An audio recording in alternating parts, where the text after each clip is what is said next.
Selamat malam pemirsa, ajang bergengsi balap mobil Formula E mobil listrik menuai pro dan kontra. Bahkan saat ini dari fraksi PSI dan PDIP menginginkan interpelasi. Mereka mempertanyakan transparansi dari Gubernur DKI Jakarta yang dianggap injak gas untuk Formula E tapi tidak ngerem untuk berbagai persoalan yang prioritas di ibu kota. Pro dan juga kontra muncul di masyarakat. Berbagai karangan bunga nampak menghiasi Gedung Balai Kota DKI Jakarta. Pertanyaan besarnya adalah ini memang untuk rakyat atau ada kepentingan politis di dalamnya? Kita akan bahasnya malam hari ini di Catatan Demokrasi. Dari Jakarta, Maria dan juga pemirsa, kali ini yang ramai biasanya kalau ada sebuah event besar, karangan bunga itu panjang banget dipajang. Ucapan selamat untuk pernikahan. Selamat biasanya. Yang bagus, yang bahagia nggak masalah. Ini ada kata-kata yang memang sepertinya nyinyir dengan sumber yang tidak jelas dipajang di depan Balai Kota Jakarta. Sindiran maksudnya? Sindiran, coba kita lihat bersama berikut ini. Nah, banjir karangan bunga ini kalau kita lihat berada di depan Balai Kota DKI Jakarta, di depan gedung DPRD DKI Jakarta. Ucapan-ucapannya pun juga kalau misalnya kita baca mengandung unsur-unsur sindiran tadi. Tanda tangan sahabat Juliari Batubara. Dari kami Harun Masiku Fans Club. Harun Masiku sampai sekarang belum ketemu Bapak Ibu. Siapa yang niat banget bikin karangan bunga seperti ini ya? Mendukung penuh PSI dan juga PDIP. Ada dua fraksi di DPRD yang kemudian disebut namanya di sini, yang dimana kemudian kalau kita ketahui paparazzi itu ini mahal loh. Bikin satu karangan bunga ini bisa modalnya 400 sampai 500 ribu rupiah. Siapa yang rela menggelontorkan karangan bunga hanya untuk kalimat ada yang oke mendukung, ada juga yang anfaedah ternyata Maria. Anfaedah banyak sekali kalau itu pecinta koruptor Bansos Indonesia PKBI katanya Andro. Pertanyaan besarnya adalah siapa mereka yang membuat hal ini, yang kemudian juga membuat karangan bunga, tujuannya juga apa gitu. Semoga karangan bunga ini hanya sekilas saja, ada pesan yang tersirat mungkin ingin diutarakan oleh mereka yang sengaja memajang karangan bunga di depan gedung DPRD DKI Jakarta. Nanti kita ngobrol langsung dengan orang PSI, PDIP ada juga. Ada, sudah kita tanya, mereka pasang karangan bunga nggak di sana ya? Mereka modalin nggak itu ya? Karena ternyata tidak hanya karangan bunga saja, tapi kalau kita lihat juga ada aksi kemarin yang berakhir ricuh di depan Balai Kota DKI Jakarta. Kita lihat bersama pemirsa. Ini kemarin demo ini berlangsung di depan gedung DPRD DKI Jakarta 6 September 2021 kemarin. Jalankan hak interpelasi terhadap Anies Baswedan katanya. Sebagian massa menolak terselenggaranya Formula E di Jakarta, padahal saat ini konteksnya Formula E ini tertunda sampai dengan Juni 2022. Jika Anda lihat sempat terjadi kericuhan antara massa dan juga kepolisian. Harapannya semoga kalau ingin aksi boleh menyampaikan aspirasi silakan, tapi dengan tertib dan juga kondusif, jangan sampai ada baku hantam di lapangan. Terlebih lagi di masih masa pandemi COVID-19, mungkin kalau banyak dipertanyakan sebenarnya seperti apa sih di kelanjutannya, mengapa kemudian ada dua fraksi di DPRD DKI Jakarta yang kemudian mengajukan hak interpelasi terhadap Gubernur DKI Jakarta. Kita akan bahas malam hari ini bersama dengan sejumlah narasumber kita. Kita sapa ada Bang Ges Halifa, produser Jakarta Ballet Festival. Selamat malam Bang Ges. Dan juga ada Bang Syarif. Bang Syarif, ini anggota DPRD DKI Jakarta fraksi Gerindra. Nanti kita tanya.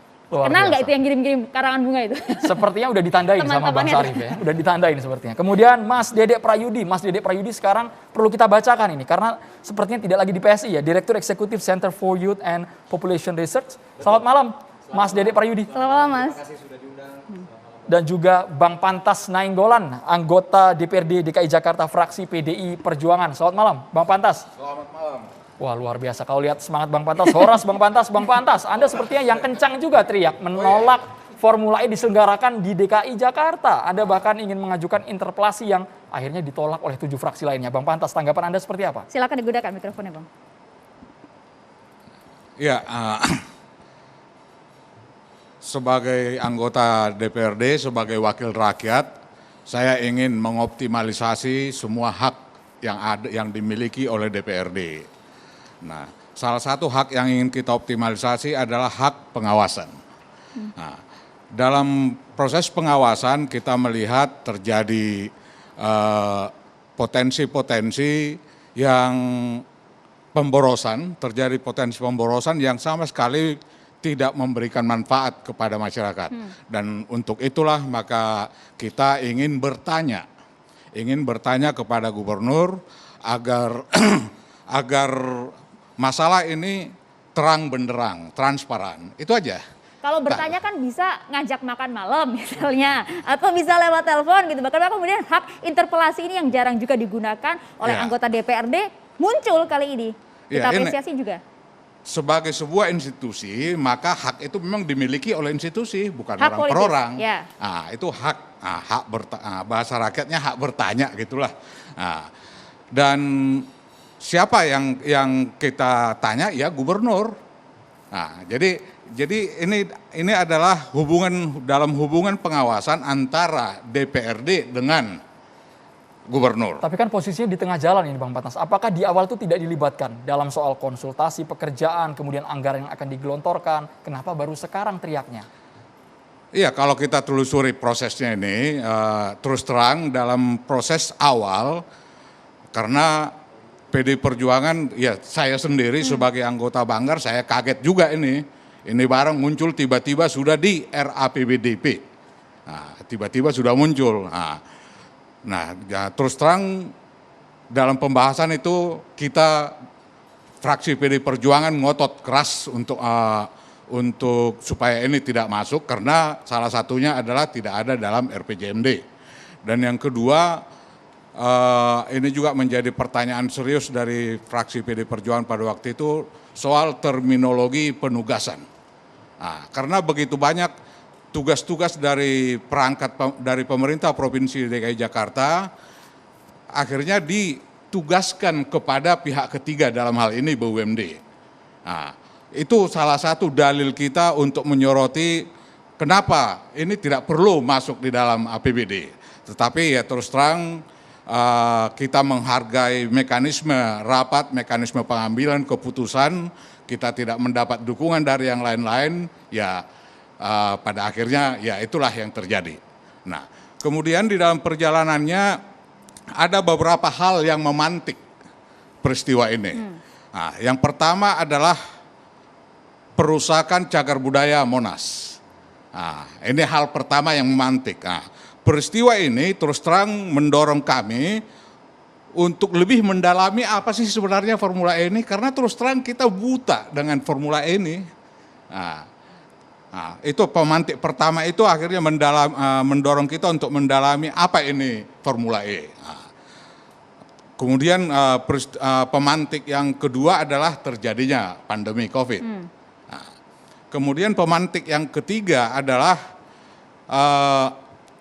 munculnya Formula E di dalam rancangan RPJMD revisi.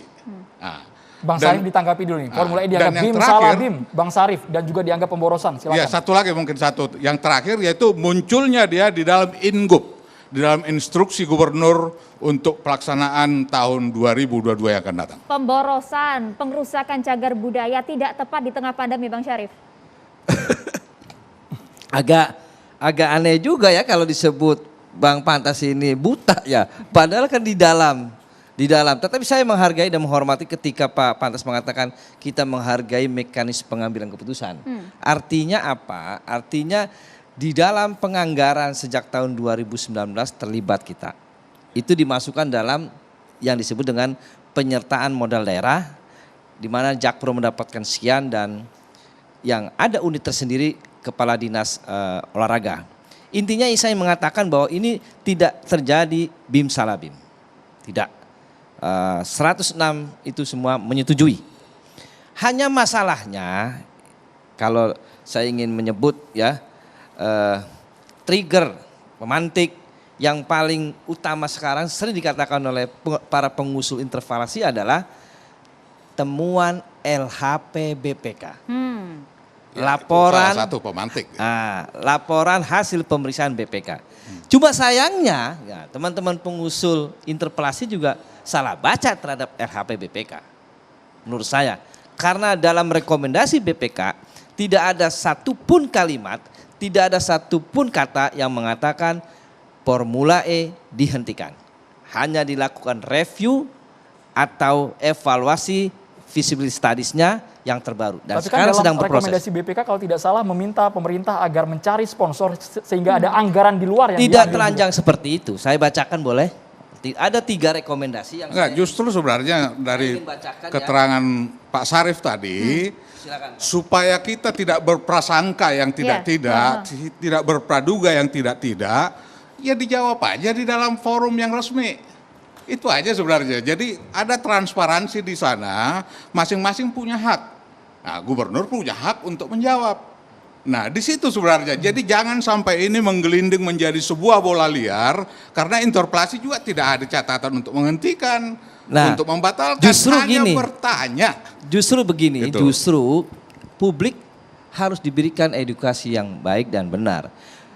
Jejak digital pengusul interpelasi, terutama dari PSI, tidak akan bisa dihapus dari ingatan publik bahwa ingin menghentikan Formula E. Hanya Catat ingin itu, Bang bertanya, Mas. katanya tidak ada tujuan lain. Niatnya, bukan bedakan dengan yang disampaikan secara teoritis, tapi kenyataannya sudah jejak digital mengatakan target dalam interpelasi ini adalah menggagalkan Formula E. Silakan dibuka. Coba kita Jejak lihat digitalnya. catatan di dalam tata tertib. Itu jelas bahwa DPRD punya hak untuk bertanya kepada gubernur. Oh iya, kalau itu Ah, iya. Kalau itu Iya iya. kan? Jadi jangan ini kan akhirnya jadi berprasangka, Tapi prasangka yang maksudnya Bang tidak-tidak. Syarif dan juga banyak publik juga yang menyarankan mungkin ini hanya bungkusnya saja interpelasi, tapi intinya dagingnya ini menggagalkan Formula E. Ya daging atau apa isinya itu akan terang benderang kalau pertanyaan tersebut dibuka secara transparan di dalam forum yang resmi. Jadi tujuannya begitu. Iya, itu aja. Kalau mengikuti pendapat Pak Pantas, DKI adem ayem. Ya, saya juga ingin mengatakan Pak Pantas kepada Pak Gubernur, interpelasi ada hak. Siap Pak Gubernur jawab siap. Tetapi kan dari awal pengusul interpelasi Komisi Pers jelas. Setelah menyerahkan surat kepada Ketua DPRD, dari PDIP bicara dan dari PSI, kita ingin menghentikan Formula E. Catat itu. Catat Pak Pantas. Itu tidak bisa dihapus. Nah, kemudian cara menghentikannya salah satunya adalah dengan menggunakan hak itu. Ya, jika terbukti bla bla bla bla, maka wajib dihentikan. Anda Kira-kira melihat begitu. ujungnya Ini- apa? ini Mereka meminta dihentikan ujungnya apa? Apakah mengincar personal Anies Baswedan? Ada kasus di sana atau Ya, apa? ya gak usah dibuka begitu, sudah tahu semua itu. Sudah tahu semua arahnya kemana? Sudah tahu. Termasuk dinamika karangan bunga juga sudah tahu semua. Oke, sesaat lagi harus kita dalami apakah di balik interpelasi ini ada intrik untuk menjatuhkan Gubernur DKI Jakarta Anies Baswedan. Tetaplah bersama kami di Catatan Demokrasi.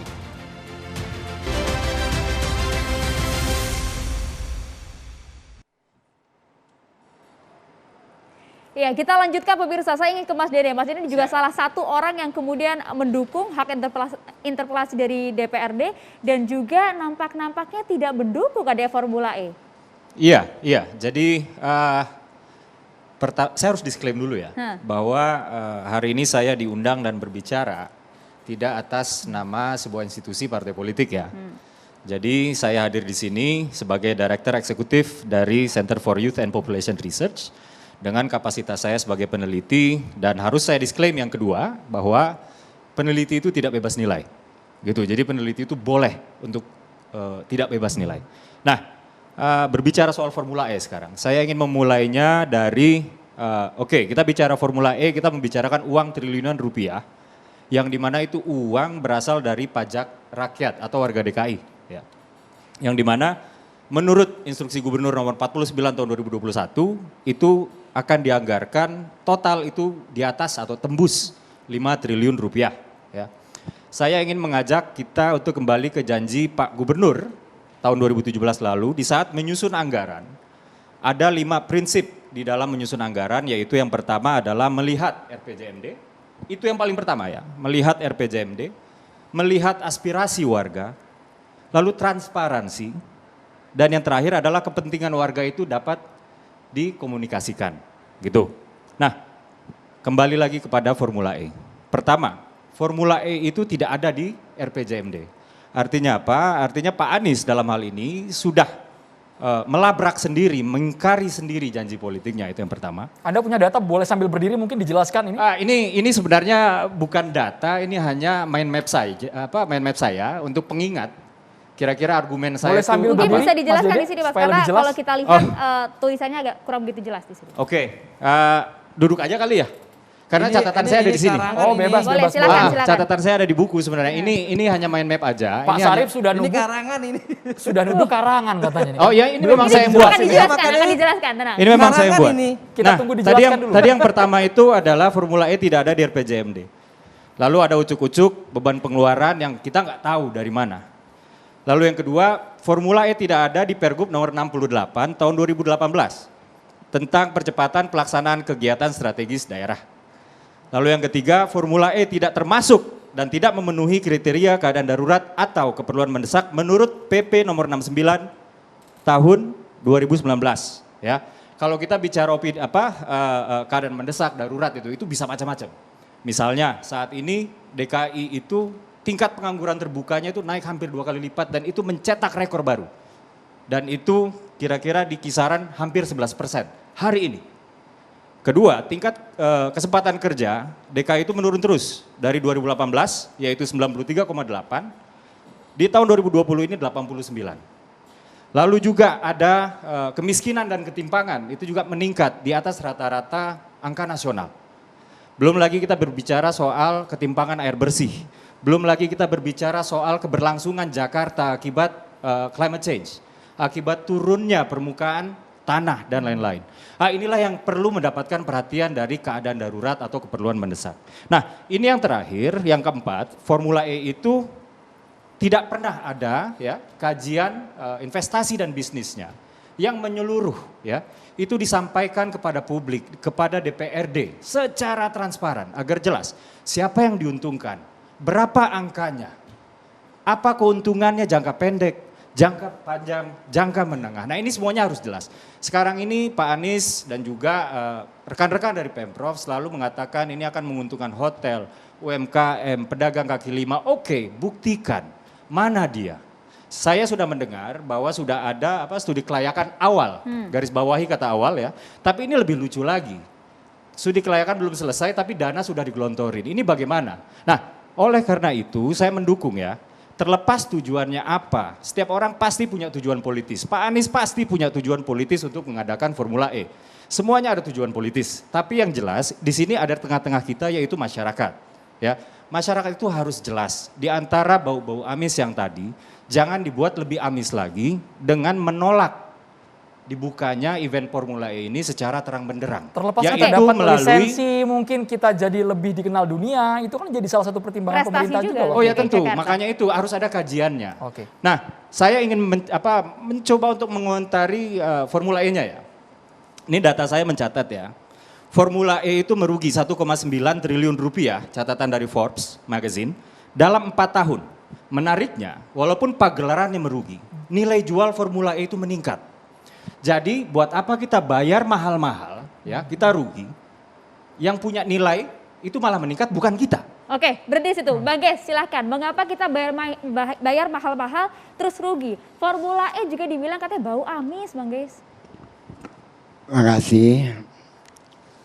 Yang pertama saya mengucapkan selamat kepada warga Jakarta karena COVID hari ini angkanya di bawah 5.000. Ini kerja kolaborasi yang luar biasa. Insya Allah menjadi harapan kita bersama agar ekonomi segera tumbuh dan kita bisa beraktivitas normal kembali.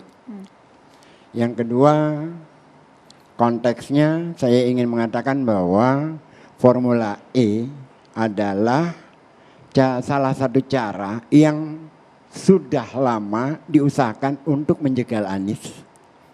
Tidak kurang, tidak lebih. Jadi sebatas itu. Tetapi sebelum saya membahas itu, saya membahas Pak Pontas dulu ya, supaya jelas. Belak-belakan sekali nih Bang Ges sepertinya. Pak Catatannya Pontas sudah panjang. mengatakan bahwa indikasi awal itu perusakan cagar budaya di Monas, Pak ya. Saya ingin bertanya kepada Bapak, bukan bertanya, saya ingin menjelaskan. Dulu kalau saya mau beli donat Pak di Monas Pak. Kalau saya mau nonton di Monas. Nama bioskopnya Presiden Theater. Tempat bowlingnya namanya Twin. Tempat diskotiknya namanya Airquick. Tempat balapan motor di putaran Monas Pak. Tempat Jakarta Fair di Monas. Donat itu kalau mau beli di Jakarta itu nunggu Jakarta Fair. Cagar budayanya sebelah mana? Yang kita maksud dengan cagar budaya. Jadi mohon maaf Pak, karena Bapak anggota DPRD, jadi kalau Bapak bicara tentang cagar budaya dan Bapak adalah anggota DPRD di DKI, ya mohon ngertilah tentang DKI itu, terutama tentang Monas gitulah. Yang kedua, saya ingin bicara tentang sebuah novel. Judulnya Laila Majnun, dikarang oleh Nizami. Nama tokohnya itu adalah Kais dan Laila. Syairnya berbunyi, engkau adalah mahkota yang diperuntukkan untukku, tapi yang menghiasi kepala orang lain. Gubernur DKI diharapkan menjadi mahkotanya untuk PDIP dan PSI, tapi mahkota gubernur itu menghiasi kepala Anies. Sakit hatinya nggak hilang sampai sekarang. Oke? Dalam konteks itu, jadi kalau dikatakan tadi bahwa ini hanya semata-mata tentang uang rakyat, dan saya katakan dengan jelas dan tegas, datanya ada, walaupun saudara Dedek menyatakan saya tidak di PSI, tapi ini adalah yang bicara Sekjen PSI, dia katakan secara jelas, ajakan Antoni tidak lepas dari hasil survei Indometer yang menempatkan Anies sebagai salah satu calon presiden terkuat di antara kepala daerah lainnya. Saya ingin mengajak teman-teman partai maupun masyarakat yang masih pro dengan nasionalisme kita. Saya kira kita harus ada barisan nasional yang secara serius menghadang. Saya ulangi, kita secara serius menghadang figur ini. Bang Ges, jadi artinya hak interpelasi yang kemudian diajukan oleh PSI dan juga PD ini semata-mata bukan untuk rakyat. Ada unsur politis di sana. Fakta. Silahkan dibaca. Sekjen PSI. Mau bicara apa kita? Jadi dalam konsep, sebentar Pak ya. Jadi kalau berbicara tentang Jakarta, tentang uang rakyat, tentang mengawal uang rakyat, saya berikan contoh. LRT Rawamangun Kelapa Gading jaraknya 5,8 km. Biaya berapa? 6,5 triliun. Berapa kos operasionalnya? Efektif nggak? Tidak. Apa pernah dimasalahkan? Tidak. Ada jembatan di Kemayoran ambruk. Pernah dipermasalahkan? Tidak. Awal dipermasalahkan, semua teman-temannya Dede ini memasalahkan. Begitu tahu bahwa jembatan itu bukan yang membuat, Pemprov itu adalah kerjaan Seknek, berhenti semua. Ada inkonsistensi di sana. Nah, dalam konteks itu saya ingin bicara tentang air bersih. 2 hari lalu Anies menyatakan seluruh air di wilayah Jakarta diturunkan dari 25.000 menjadi 1.000 lebih di Pulau Seribu. Ada keadilan sosial yang dibangun. Terakhir ini. Bicara tentang uang rakyat, bicara tentang Jakarta. Saya ingin bertanya kepada Anda berdua. Bukan hanya kepada persoalan uang rakyat. Ketika akuarium digusur, bukan hanya digusur. KTP mereka dicabut, anak mereka tidak bisa bersekolah. Mereka kehilangan hak sebagai warga negara. Di tempat dia dilahirkan, di tempat ayah dan ibu mereka dilahirkan. Di mana kalian? Ya mungkin begitu soal supaya formula tidak E out ada of bahan. context. Wow, terima kasih. Jadi saya pikir ya menanggapi tadi Bang Ges menanyakan soal cagar budaya Monas, itu jelas bahwa Monas adalah otoritas dari pusat, pemerintah pusat. Di mana ketua tim pengarah itu adalah Seknek. Nah, dan semua administrasi proses peristiwa perubahan-perubahan yang terjadi di Monas itu semuanya harus persetujuan dari pusat. Nah, di dalam Kepres tersebut gubernur juga turut menjadi kalau nggak salah sekretaris atau apa begitulah dan itu yang terjadi. Katakanlah sekarang sedang dibangun di sana stasiun MRT, itu juga mematuhi aturan itu dan sudah ada persetujuan dari pusat. Nah, beda halnya dengan waktu terjadi penebangan pohon. Tidak ada sama sekali koordinasi dengan pusat. Nah, setelah kita melakukan protes keberatan dan lain semuanya, baru kemudian gubernur berkomunikasi dengan pemerintah pusat. Jadi posisinya kalau soal cagar budaya Monas itu butuh koordinasi Iya. Pemprov dan juga pusat. Kita tanyakan langsung kepada budayawan, ini sudah bergabung bersama silakan. kami, ada Sujiwo Tejo. Selamat malam Mbah Tejo. Selamat malam Mbak Tejo. Mbah Tejo, Anda tadi juga sudah menyimak kita berbicara mengenai ajang bergengsi balap mobil listrik Formula E. Anda melihatnya bagaimana dari sudut pandang seorang budayawan?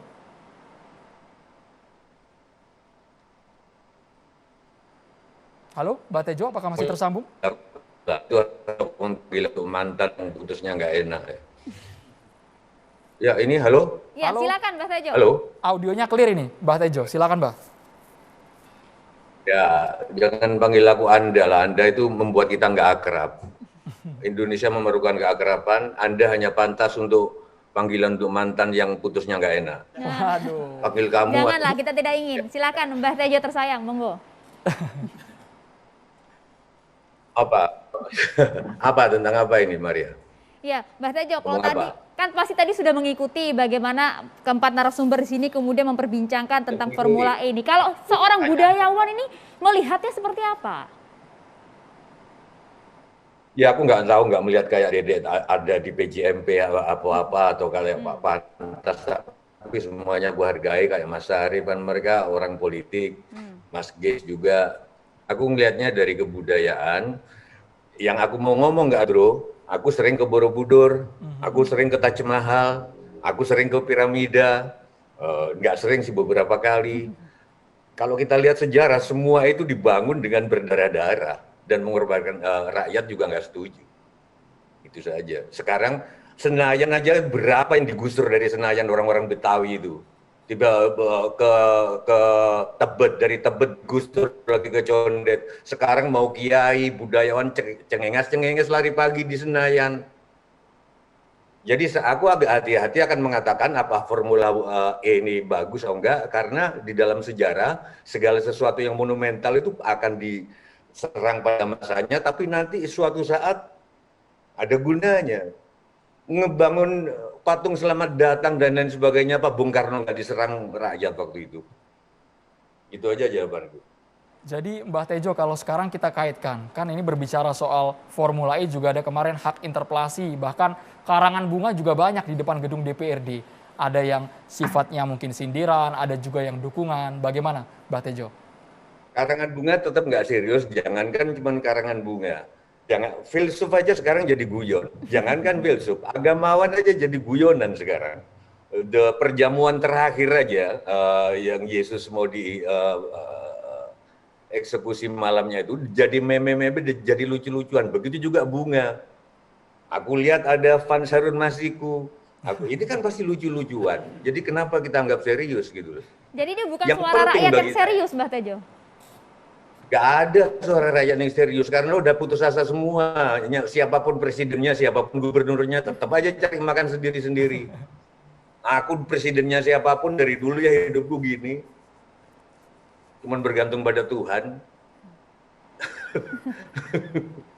Tapi nanti aku mantu tanggal 19 semuanya aku undang. Pak Anies aku undang, Pak Ridwan Kamil aku undang, semua. Sujiwo Tejo nggak ada masalah. Tapi boleh nggak aku pesan, Maria? Iya, silakan, Mbah. Aku hargai setiap kritik, mau penjegalan, kayak mau menjegal Anies, monggo silahkan. Tapi yang penting Pak Pantas, kalaupun itu betul, jangan menjegal seseorang karena kebencian. Karena karmanya berat. Kalau menjegal karena untuk kebaikan bersama yang diyakini, monggo. Itu kenapa sekarang kita jadi begini, karena sejak reformasi 1988 aku melihat penurunan Soeharto diturunkan bukan karena demi kebaikan, tapi karena kebencian kepada Soeharto. Akibatnya sekarang, zaman sekarang menurut Gus Soehartonya banyak. Ya, terima kasih Bang Sutejo. Saya sepakat bahwa segala sesuatu yang dilatar belakangi oleh kebencian, oleh dengki, iri, dan lain, saya pikir tidak akan berakibat baik. Nah, saya sepakat dengan itu dan mari kita budayakan hal-hal seperti itu. Pak Pantas, berapa banyak putra aparat? Pak Pantas, berapa banyak putra atau keluarga aparat yang kena narkoba? Karena ketika dia menggempur narkoba, tidak semata-mata untuk keadilan, tapi kebencian kepada bandar-bandar narkoba. Bahkan putranya kiai. Jadi saya santai aja melihat ini. Kalau mau Pak Anies digulingkan, ya monggo. Pak Jokowi digulingkan, ya monggo. Tapi kalau dengan kebencian, pasti nanti kena karmanya. Ya, terima kasih. Pasti kena. Sama sekali tidak ada niat. Tidak ada niat sedikit pun untuk menjegal gubernur dalam hal ini. Apalagi kalau kita hubungkan dengan waktu tahun 2022 udah dekat. Nah, secara periodik juga pasti akan ada. Jadi tidak ada niat sedikit pun untuk melakukan langkah-langkah seperti itu, bahkan langkah inkonstitusional sekalipun tidak ada niat. Kita hanya melakukan langkah-langkah konstitusional agar pertanyaan-pertanyaan yang kami serap dari masyarakat itu bisa terbuka secara terang benderang. Jangan ada Rp1 pun dari APBD yang sia-sia. Itu aja sebenarnya niatnya. Ya Pak. Ya. Kalau sekedar mau bertanya kepada Pak Gubernur, saya setuju Maria tadi.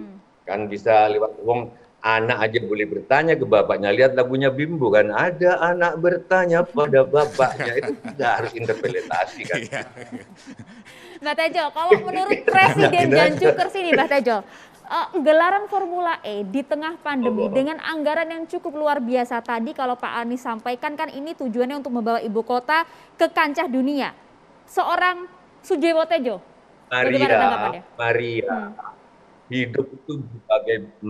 Hidup itu berbagai-bagai. Kalau orang cilaka, tiap detik ada orang cilaka. Kalau nggak di bangsa sendiri, ya di Afghanistan atau tetangganya. Apakah orang tidak boleh pesta? Tiap hari di rumah sakit ada orang mati, apa orang tidak boleh hajatan? Gitu aja pertanyaan. Tinggal mungkin nanti hajatannya pakai pita hitam, kayak pertandingan bola kan tetap berlangsung ketika ada kelaparan di mana itu. Tapi Ronaldo pakai pita hitam, ya nanti ya mobil-mobilnya dikasih pita hitam aja. Nanti Pak Ges juga pakai pita hitam. Diseimbangkan ya Pak? Itu. Kalau mau ngitung-ngitungan gitu ya ngapain sih TV One siaran gini, mending listriknya buat mahasiswa untuk belajar, lampu. Enggak. Hidup itu kompleks, serius. Bisa aja kalau begini, ya udah, nggak usah bikin ibu kota baru. Bisa kan? Rakyat lagi, ya nggak bisa. Pak Jokowi juga punya konsep. Udahlah, paling enak itu jadi aku hidup ini kesana, nggak tergantung ke orang, tergantungnya Gusti Allah. Gitu aja. Luar biasa. Baik, terima kasih Mbak Sujiwo Tejo waktunya malam hari ini. Selamat malam, selamat nanti menggelar pernikahan anaknya. Kita salam untuk anak dan calon mantunya Mbak Tejo. Semua pemimpin diundang. Baik, kalau berbicara soal pemimpin tadi kan dikaitkan juga dengan kebijakan yang diambil harus pro rakyat juga. Nanti Mas Dede dan juga Bang Mantas ikut menanggapi apakah formula ini mengesampingkan hal prioritas yang ada di ibu kota. Sesaat lagi hanya di Catatan Demokrasi. Kita langsung ke Mas Dede, jangan-jangan alasan yang tadi Anda utarakan tidak berdasar. Sehingga Bang Ges tadi sampai keluar, wah ini salah satu argumen untuk menjegal Anies Baswedan dikaitkan dengan Formula E.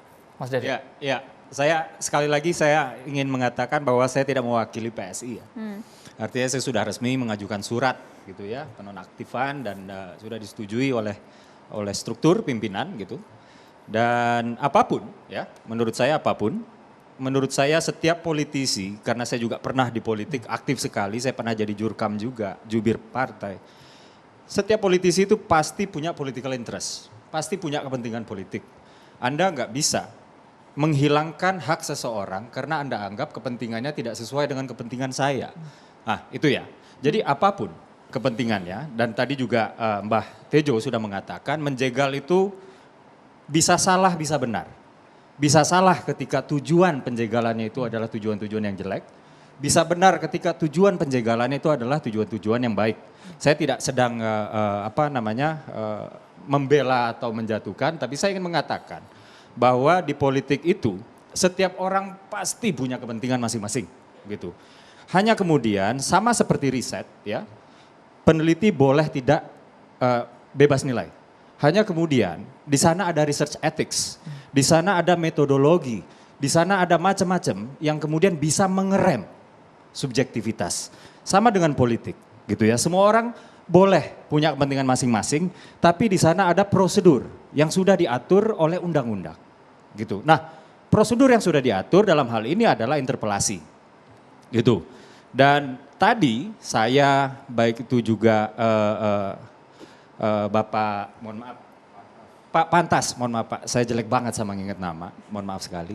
Saya dengan Pak Pantas, tadi kita sudah berbicara, Pak Pantas membicarakan proses politik di dalam Dewan. Saya sebagai peneliti membicarakan sisi teknokratiknya gitu. Lalu kemudian Bang Geis membalas kami dengan ad hominem.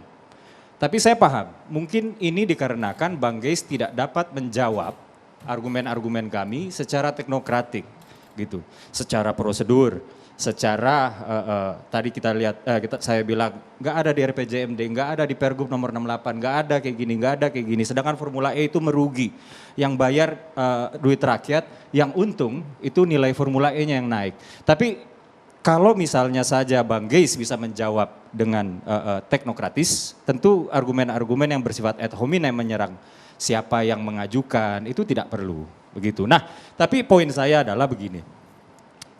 Apapun ya, saya pikir ini adalah kesempatan bagus untuk Pak Anies menjelaskan seterang-terangnya, sebenderang-benderangnya kepada rakyat. Karena interpelasi ini adalah wujud dari anggota Dewan menjalankan fungsi pengawasannya gitu. Dan nanti di dalam interpelasi itu prosesnya itu dibuka sehingga rakyat melihat. Kalau memang benar Formula E ini tidak bermasalah, kalau memang benar Formula E ini semuanya wajar-wajar saja, maka sudah sepantasnya Pak Anies itu mensosialisasikan melalui proses yang namanya Berbicara soal interpelasi pantas ini, Twitter sudah banyak pertanyaan yang masuk. Sudah Ini, banyak pertanyaan Maria bisa masuk. dibacakan Nanti ya. sebelum kita kemudian mendengarkan tanggapan dari Bang Geis dan juga Bang Syarif, ini ada amanah dari masyarakat juga yang perlu kita bacakan. Kita akan tampilkan di sini nih, dari @abdulmajid_68. Foto udah kelihatan ya Maria ya? Pendukung siapa ya? Kenapa PSI dan PDIP kok ngebet banget goyang Anies? Takut jadi presiden 2024 ya? Satu. Ada satu lagi, yang kedua. Silakan Andro. Anies support Anies and dukung Anies jadi gubernur Jakarta. Ini kata Tama ya, bukan kata saya ya. Tapi untuk ide kali ini, wah ini gimana bacanya ini? Hari gini pandemi Covid kok masih aja mikirin Formula E? Pantas nggak? Jakpro nyari duit ngotak dikit lah, kenapa Jakarta? Ini harus ditanggapi dulu nih Bang Geis. Bang Geis silakan. Ini komentar masyarakat Bang, kami hanya membacakan apa yang mereka sampaikan. Ya, saya kira asumsi persepsi masyarakat boleh banget, seneng banget kita ada kayak gini. Karena kan kalau masyarakat itu punya pandangan yang harus kita hargai ya. Jadi pantas nggak tuh? Formula E itu diajukan sebelum ada COVID dan dilaksanakannya 2022 bukan minggu depan. Sedangkan kan COVID masih belum landai, kita tidak tahu kapan akhirnya. Hari gitu, ini Bang Geis. sudah 4.000 lebih. Tahun 2022 awal itu ada MotoGP Mandalika, tapi yang ramai kan semua Formula E. Jadi kalau dibilang katakan saya argumen ad hominem, enggak juga. Karena saya berdasarkan fakta-fakta yang ada selama ini gitu. Selama ini memang ada upaya semacam itu. Jadi kalau dikatakan bahwa tidak menghasilkan keuntungan, siapa bilang? Keuntungan itu selalu ada, memang tidak pada saat itu. Karena kan ada multiplier efeknya event ini. Bagaimana cara menghitungnya? Sangat bisa terlihat berapa jumlah yang akan datang pada saat setelah event itu. Maksudnya kenapa Anies ngotot banget harus Formula ini terselenggara, padahal tadi tidak masuk RPJMD kata Pak Pantas. Itu urusannya Pak Sarif di DPRD, bukan urusan saya. Saya Pak tidak Sarif. punya, Oke, silakan saya tidak langsung punya aja, Pak otoritas Sarif. menjawab itu. Jadi bukan persoalan tidak teknokratik ini sih. Mikrofonnya silakan. Dengan teknokratik akan saya jawab ya. Tadi memang ini wacana atau opini yang dibangun bahwa Pak Anies itu tadi sebuah Pak Pantas juga pemborosan, kemudian hitung mendekati 5 triliun. Dan itu harus publik juga diketahui, kita didik yang baik dan benar. Semuanya triggernya kan adalah berdasarkan LHP BPK. Laporan hasil pemeriksaan BPK. Memang di dalam LHP BPK ada rekomendasi yang harus dilakukan gubernur melakukan review. Jadi apa yang dikatakan 4 triliun, 5 triliun akan direview bulan-bulan ini. Clear. Bang Syarif, tapi ada Satu juga ya. Kedua, silakan. LHP BPK agar dilakukan kajian tentang kemandirian pembiayaan. Bulan ini sedang dikaji. Ya. Ya. Ketiga, asumsi yang dibangun oleh Dedet ya. Asumsinya adalah penyelenggaraan formula sebelum pandemi. Sebelum pandemi situasinya akan begini. Ini permintaan BPK agar dilakukan review seperti Pak Bung Tejo tadi.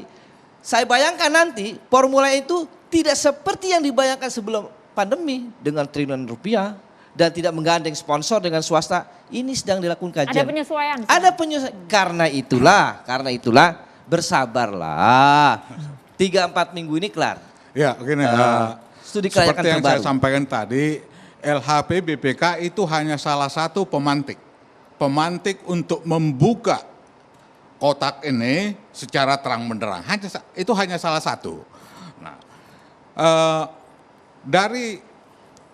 dari pendalaman yang kami lakukan, dari sejumlah pemantik yang terjadi tadi, akhirnya kita coba mendalami apa sih sebenarnya nih MOU-nya mana, karena terus terang kita nggak dapat juga MOU-nya apa gitu. Nah, dari rekan-rekan yang mendalaminya di komisi-komisi terkait, akhirnya kita temukan salah satu komitmen fee. Komitmen fee yang ternyata dibayar setiap tahun. Nah, tahun 2019 sudah dibayar sebesar 360 miliar rupiah. Nah, yang setiap tahun bertambah 10%. Tahun 2020 bayar lagi, 2021 bayar Tapi lagi. begini Bang Pantas. Dan ini terus akan berlangsung selama 5 tahun. Sampai dengan tahun 2024. Sementara kita ketahui masa jabatan gubernur itu adalah sampai dengan tahun 2022. Nah, aturan menyatakan seorang kepala daerah tidak bisa mengambil kebijakan melampaui masa jabatannya.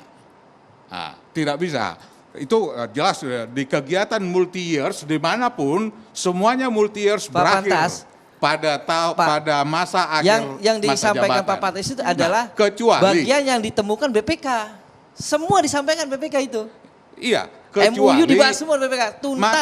makanya ini biar supaya tidak terjadi debatable di masyarakat, supaya tidak terjadi pemikiran yang aneh-aneh, buka aja Nah, Bang Pantas terang-benerang. ngomongin masyarakat. Masalahnya dijawab dulu, Bang. Pak Dijawab Pantas, dulu nih. Bang Syarif masalahnya sebentar. target interpelasi jelas, tegas, ingin membatalkan formula itu. Baik, Eh, sesuai atau dengan mungkin pertanyaan ini, jangan-jangan Bang Pantas. Jejak susah. digitalnya nggak bisa dihapus. Ini perlu dijawab juga ini, kenapa Nggak presiden bisa PDIP dihapus. ngebet banget goyang Anies, takut jadi Jejak presiden digitalnya nggak bisa 2024. Jadi ini Jangan-jangan sebenarnya urusan 2024 nih Bang seperti yang saya sampaikan tadi kepada Bang Sujiwo Tejo, bahwa tidak ada niat sedikit pun. Oke. Nah, saya mencoba menghindari penggunaan kata nama. Saya selalu berbicara dalam konteks jabatan. Sebab itulah urusan kerja antara DPRD dengan gubernur. Nah, apa yang kami lakukan dan khususnya dari fraksi PDI Perjuangan itu didorong oleh keinginan untuk melaksanakan amanat rakyat agar melihat setiap rupiah dari APBD sungguh-sungguh memberikan manfaat kepada masyarakat.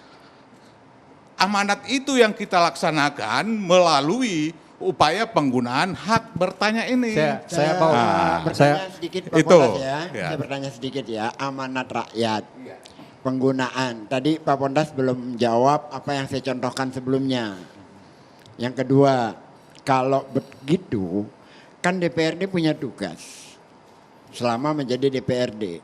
Sudah dituntaskan belum tugasnya DPRD itu? Tugas apa itu Bang Guys? Ya itu tadi tugas.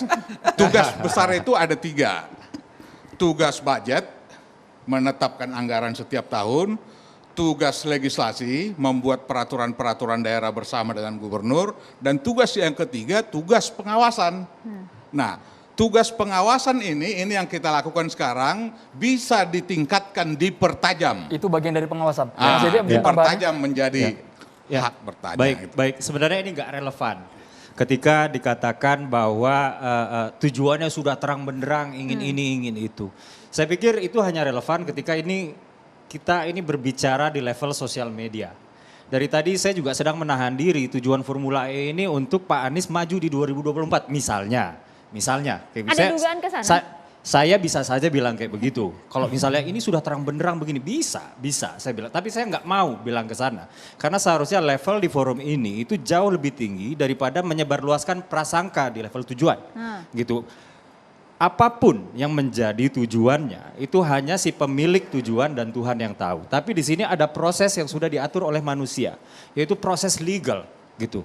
Kalau memang tidak terjadi apa-apa, lewati saja interpelasi itu dengan baik. Seharusnya Pak Anies mengumpulkan timnya, mungkin termasuk Bang Geis dan rekan-rekan di Balai Kota ya, untuk kemudian menyiapkan diri ya, untuk menjelaskan kepada masyarakat begini loh duduk perkaranya yang baik dan benar.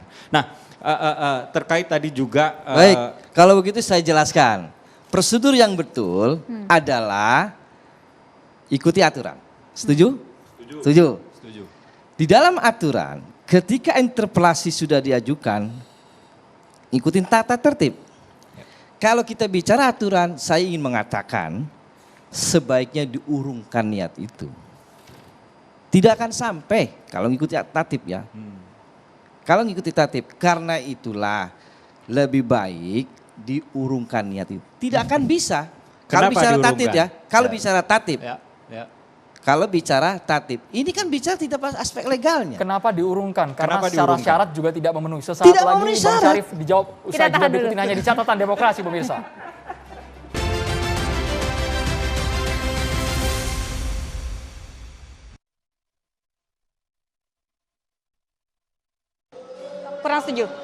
Kurang setuju. Lebih penting program lain ya yang lebih cenderung untuk mensejahterakan penduduk DKI.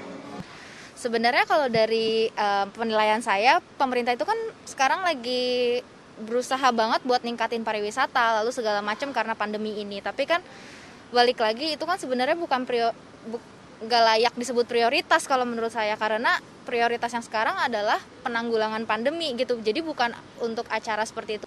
Iya, setuju. Program balap Formula E sejauh itu membawa manfaat ekonomi bagi warga Jakarta dan itu sudah terikat kontrak perjanjian. Pasti ada syarat ketentuan yang berlaku di sana. Sejauh itu membawa manfaat, saya kira tidak masalah. Tidak perlu, tidak urgensi. Ditambah dengan pandemi. Sebetulnya sebelum pandemi, oke, itu untuk meningkatkan pariwisata. Setelah ada pandemi, titik. Tidak ada alasan kuat.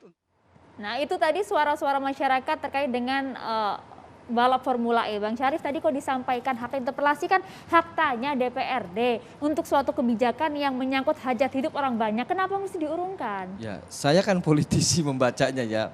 Kita punya pengalaman. Ada yang namanya teori dan praktek. Kalau teori betul apa yang disampaikan Pak Pantas itu 100% betul. Ya, dan kita bermain di teori itu. Ini politik praktis. Kita dengarkan dulu. Ya. Masyarakat hari ini juga sudah terbentuk opini bahwa interpelasi itu adalah menyelamatkan uang rakyat, ya, mengembalikan uang rakyat. Lihat, opini yang sudah terbangun. Artinya apa? Artinya apa? Bahwa dasar dari interpelasi itu sudah belok. Dasar dari LHP BPK sudah nggak nyambung. Karena apa? Di dalam LHP BPK tidak ada satu kata atau kalimat satu pun mengatakan menghentikan Formula E. Jadi artinya meskipun kemudian interpelasi ini dijalankan, Pak Anies menjawab akan tetap berlanjut kan? Tidak mungkin sampai juga sebetulnya. Ini tidak sebenarnya, mungkin. ini yang tidak politik kita praktis inginkan. ini tidak mungkin juga. Kita tidak Karena itu menginginkan, saya mengatakan akhirnya lahir asumsi-asumsi yang bukan-bukan.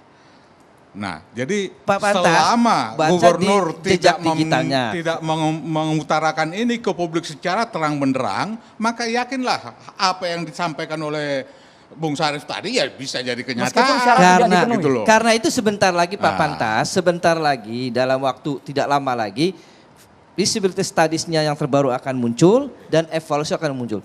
gambaran pelaksanaan Formula E tidak sama yang dipikirkan oleh para pengusul interpelasi, pemborosan dan lain. Ini sedang dilakukan evaluasi. Karena itu saya mohon bersabar. Kalau hak bertanya ini disetujui, maka biarkan semua itu menjadi dokumen otentik yang menjadi bahan bagi gubernur untuk mengungkap gitu loh. Kita ke Mas Dede. Ya, pertama-tama ini harus diluruskan dulu ya. Ini LHPBPK ini.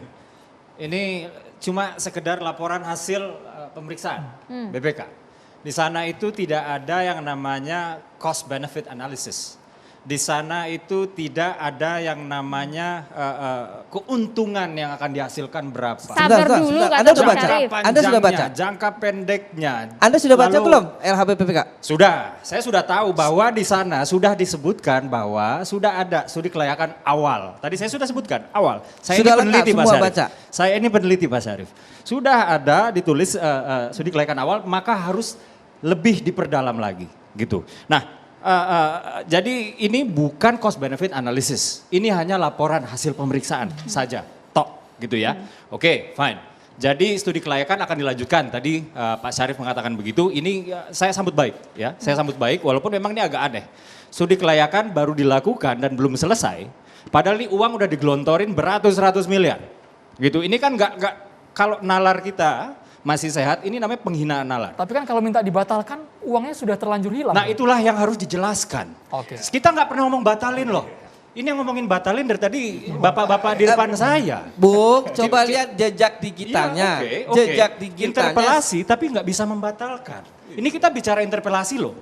Jangan sampai nanti pemakzulan lagi, apalah. Kita nggak bicara itu. Nah, kalau memang ini itulah yang harus dijawab. Gitu. Itu yang pertama soal HP ya. Nah yang kedua, interpelasi ini sebenarnya mendekatkan kembali Dewan dengan rakyatnya. Gitu. Karena fungsi pengawasan ini dilakukan secara terbuka. Menjadi semakin bau amis ketika Dewan ingin didekatkan dengan rakyatnya, tapi Pak Gubernur kemudian memanggil para elit. Ya, supaya membatalkan suatu aktivitas yang namanya interpelasi yang mendekatkan Dewan kepada rakyatnya. Itu perlu inilah yang kemudian menjadi elit versus rakyat. Sebentar. Gubernur memanggil para elit atau para elit yang mendatangi gubernur? Ya, kita luruskan itu.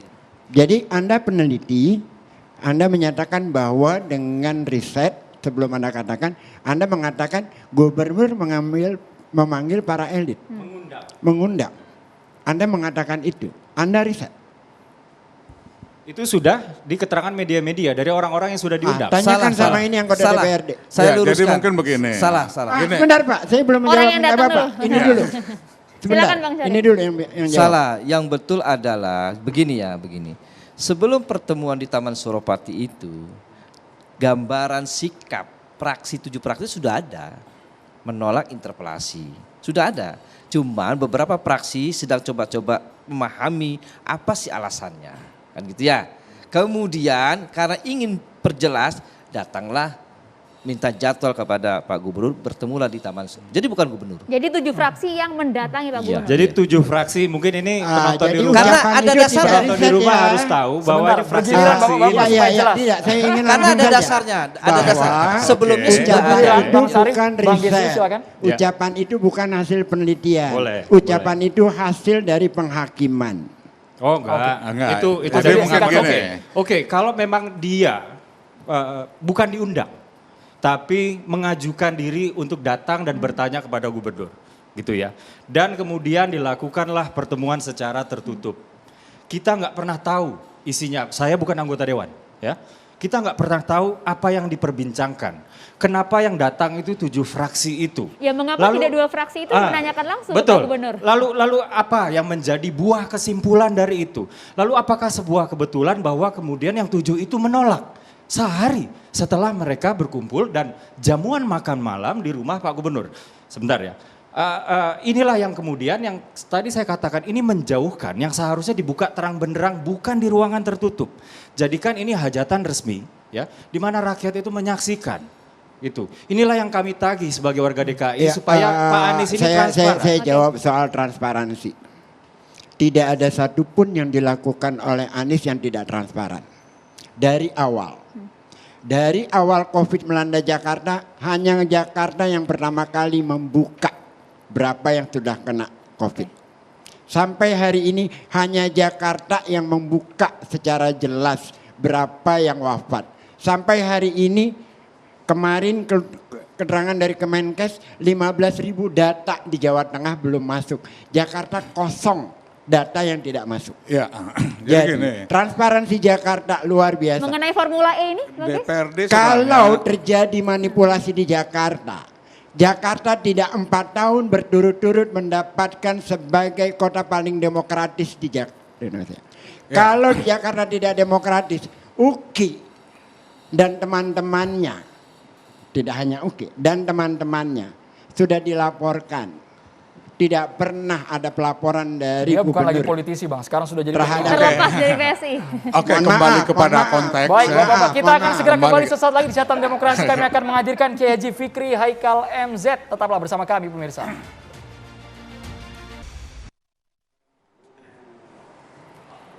Ya, saat ini sudah kehadiran Kiai Haji Fikri Haikal MZ di studio Catatan Demokrasi. Assalamualaikum Pak Kiai. Waalaikumsalam warahmatullahi wabarakatuh. Kabar sehat? Alhamdulillah baik. Ya, kita berikan kesempatan kepada para narasumber jika ingin bertanya kepada Pak Kiai. Boleh. Mas Dedek, boleh silakan. Saya dulu ya. Tadi waktu mendengar Pak Kiai datang dan saya boleh bertanya, saya langsung memformulasikan sebuah pertanyaan Pak Kiai. Pak Kiai, tanpa bermaksud kepada siapapun ya, cuman kita sering mendengar soal pemimpin yang transparan begitu. Saya ingin bertanya Pak Kiai, bagaimana sih pandangan Islam terhadap transparansinya pemimpin kepada rakyatnya? Kurang lebih itu, terima kasih Pak Kiai. Ya, sebuah keharusan karena transparansi itu akan menimbulkan trust. Seorang pemimpin adalah khadimul ummah. Pemimpin itu pelayan. Dia bukan king yang serba dilayani. Justru pemimpin itu melayani. Karena dia melayani, dia harus terbuka dengan rakyat yang sebagai tuannya. Maka dalam Islam, sebuah transparansi adalah sebuah kewajiban. Tetapi kemudian ketika sudah transparansi itu dipenuhi, jangan lagi dikorek-korek kesalahannya. Sebab apa yang tadi disampaikan Pak Sujiwo Tejo itu betul sekali. Maaf ya, kita nggak akan pernah selesai kalau politik kita politik balas dendam. Nggak akan selesai. Sebagaimana Nabi mengatakan bahwa ahbib habibaka haunan ma asa ayyakuna baghidaka yauman ma. Cintai orang yang kamu cintai seperlunya. Sebab boleh jadi hari ini yang kamu cintai, besok pagi berubah jadi orang yang kamu benci. Maksud hadis ini adalah, kalau ngikutin orang sesuai dengan jalur kebenaran. Kalau sudah tidak benar itu orang, mufarokoh. Jadi mengikuti orang tidak membabi buta. Kadang-kadang kita ini ngikutin orang, walaupun salah tetap kita bela. Ini namanya membabi buta. Nah, kembali ke soal transparansi. Kalau sudah prosesnya itu dilakukan dan memang harus wajib hukumnya, tetapi jangan lagi mencari-cari kesalahan orang lain. Apalagi kalau toh memang itu pemimpin. Sebab pemimpin itu, Mas Dede, dia stepnya satu tingkat di bawah Nabi dan Rasul. Ayatnya begini, atiullaha wa atiur rasul wa ulil amri minkum. Taatilah kamu Allah, taati Nabi dan Rasulmu, taati pemimpinmu. Selama pemimpin itu menunaikan kewajiban. Apa salah satunya? Transparansi. Ketika transparansi sudah dilakukan, maka jangan lagi mengorek-ngorek kesalahan orang lain. Saya pikir begitu. Baik, yang lain kami persilakan yang ingin bertanya. Oke Bang Gis, ya silakan Oh, Bang Gis. Bang Gis dulu boleh. Terima kasih Pak Ustadz. Assalamualaikum warahmatullahi wabarakatuh. Assalamualaikum warahmatullahi wabarakatuh. Pertanyaan saya sederhana, menyambung dari Dede tadi. Kedengkian tidak membawa kita kemana-mana. Betul. Itu kalimat yang sering kita dengar. Betul. Bagaimana sih caranya supaya kedengkian akibat kalah pilkada di 2017 itu bisa hilang? Karena kedengkian itu terus menerus sampai hari ini. Kasihan saya melihatnya Ustaz. Betul. Tolong kasih rumusnya Ustaz. Makasih Ustaz. Nah, buat para pemirsa para jamaah, saudara-saudara saya sebangsa dan setanah air. Tadi di awal saya katakan memang politik kita ada kecenderungan balas dendam. Siapa yang berkuasa, sikat yang bawahnya habis-habisan. Termasuk hal hadang-menghadang, jegal-menjegal. Dan ini tidak sehat. Kapan kemudian para pemimpin-pemimpin itu sadar bahwa mereka sebenarnya pelayan umat, pelayan rakyat, pelayan masyarakat. Baik yang ada di eksekutif maupun yang ada di legislatif. Saudara, hasud, dengki, iri, itu adalah sifat yang sangat tercela. Karena itu kita dianjurkan oleh agama untuk punya sifat husnuzon. Apa husnuzon? Sikap mental dan cara pandang seseorang untuk melihat hal-hal yang positif. Tetapi lagi-lagi Islam tidak membabi buta. Walaupun positif ada sisi ngimbangi, ada sisi memonitoring. Tugas legislatif. Karena itu ketahuilah para penonton, para pemirsa, kalau kita melihat pemimpin-pemimpin kita berdebat, bermusyawarah dengan rada hangat di meja bundar seperti ini, kita di rumah menyaksikan, jangan terus terpancing emosinya. Kita harus mencerna bahwa Bapak yang debat di sini sih selesai debat mereka bisa ngopi bareng-bareng sambil ketawa-tawa. Ini yang di rumah kasihan Pak, udah ngasah golok soalnya. Ini yang terjadi seperti itu. Karenanya kita para pemirsa harus pintar memilih, jangan sampai terjebak. Kembali kepada soal pertanyaan Pak Ges, bagaimana cara kita supaya jangan sampai punya sifat dengki, hasud, iri. Ya, cara pandangnya tidak lain adalah harus punya mental yang baik, memandang orang dengan cara positif, husnuzon. Karena tadi saya katakan, selama pemimpin kita, baik yang di legislatif maupun yang di eksekutif, menggunakan dan mengerjakan kewajiban serta syarat-syaratnya, atiullaha wa atiur rasul wa ulil amri minkum. Kita ikuti. Proses itu semua sudah, kemudian hati lapangkan. Jangan sampai punya sifat suuzon, buruk sangka. Nih jangan-jangan gubernur bikin begini nih, ada proyek gede-gedean buat kroninya, umpama. Saudara ketahuilah ada penyeimbang, ada pengontrol. Kita amanatkan kepada legislatif. Bapak-bapak terhormat, inilah tugasnya. Dan perlu diketahui legislatif dan eksekutif itu khadimul ummah, pelayan kami warga Jakarta. Jangan sampai uang kami yang kami bayarkan lewat pajak terhambur sia-sia. Terima kasih. Karena itu hak interpelasi jangan sampai diartikan terlalu dini untuk memakjulkan, itu juga jangan. Tetapi bahwa kita harus punya sifat mental husnuzon, baik sangka. Sebab susah ya Pak, kalau belum apa-apa, nih jangan-jangan pemimpin mau bikin patung cuman 100 juta aja sudah dikeroyok. Baik. Pemimpin mau bikin cara begini sudah di cut. Pemimpin mau bikin cara begini sudah diinterpelasi misalnya. Dan itu juga pada akhirnya akan mengganggu roda pembangunan di Provinsi DKI Jakarta. Saya pikir begitu. Terima kasih banyak ya J. Fikri Haikal MZ. Kita harus tutup catatan demokrasi malam hari. Saya Andromeda Mercury. Saya Maria Asgar. Kita berjumpa lagi di Catatan Demokrasi minggu depan. Sampai jumpa. Terima kasih banyak.